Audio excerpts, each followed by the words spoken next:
হঠাৎই হৃদরোগে আক্রান্ত হওয়ায় দুর্ঘটনার কবলে পড়ল যাত্রীবাহী বাস। আহত হলেন প্রায় 15 জন যাত্রী। বুধবার বিকালে ঘটনাটি ঘটেছে কালীগঞ্জের দেবগ্রাম কাটোয়া ঘাট রাজ্য সড়কের ছোট ইটনা মোড়ে। স্থানীয় সূত্রে জানা গিয়েছে, কাটোয়ার একটি মন্দির থেকে ওই যাত্রীবাহী বাসে চেপে ফিরছিলেন প্রায় 50 জন পুণ্যার্থী। ছোট ইটনা মোড়ে আসতেই বাস চালক হৃদরোগে আক্রান্ত হয়ে জ্ঞান হারান। নিয়ন্ত্রণ হারিয়ে বাসটি পাকা রাস্তা থেকে পাশের মাটির রাস্তায় নেমে পড়ে।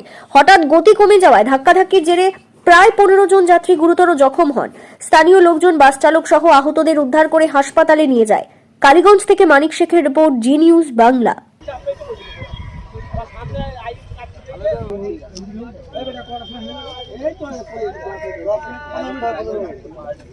দুর্ঘটনা আমি মাঠে এসেছিলাম, অনেক দূর থেকে যেটা দেখতে পেলাম, বাসটা অটোমেটিক বল্লভপাড়া ঘাট থেকে দেবগ্রামের দিকে আসছিল এবং ছোট ইটনার বাস স্ট্যান্ড পার হওয়ার পরেই হঠাৎ দেখছি বাসটা নিচের দিকে মানে পিচ রাস্তা ছেড়ে মাটির রাস্তায় নেমে যাচ্ছে। তারপরে একটা বিকট আওয়াজ হয়।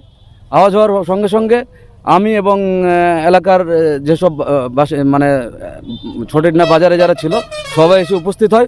উপস্থিত হওয়ার পর দেখে যে বাসের যে ড্রাইভার তিনি সেন্সলেস হয়ে পড়ে আছে, মানে স্ট্রোক হয়ে গেছে। এই জন্যই দুর্ঘটনাটা ঘটেছে।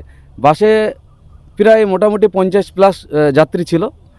এনারা কাটোয়ার ওইদিকে কোন মন্দিরের তীর্থস্থানে গিয়েছিল। এনারা জানতে পারলাম বিশেষ সূত্রে যে ওনাদের বাড়ি তেহট্ট।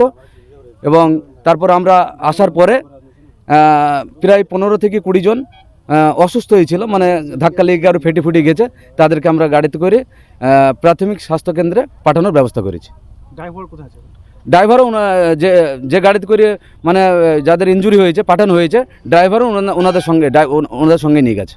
ড্রাইভারের নাম জানা গেছে? না, জানা নেই। গাড়িটা কোথায় যাচ্ছিল? গাড়িটা যাচ্ছিল তেহট্ট।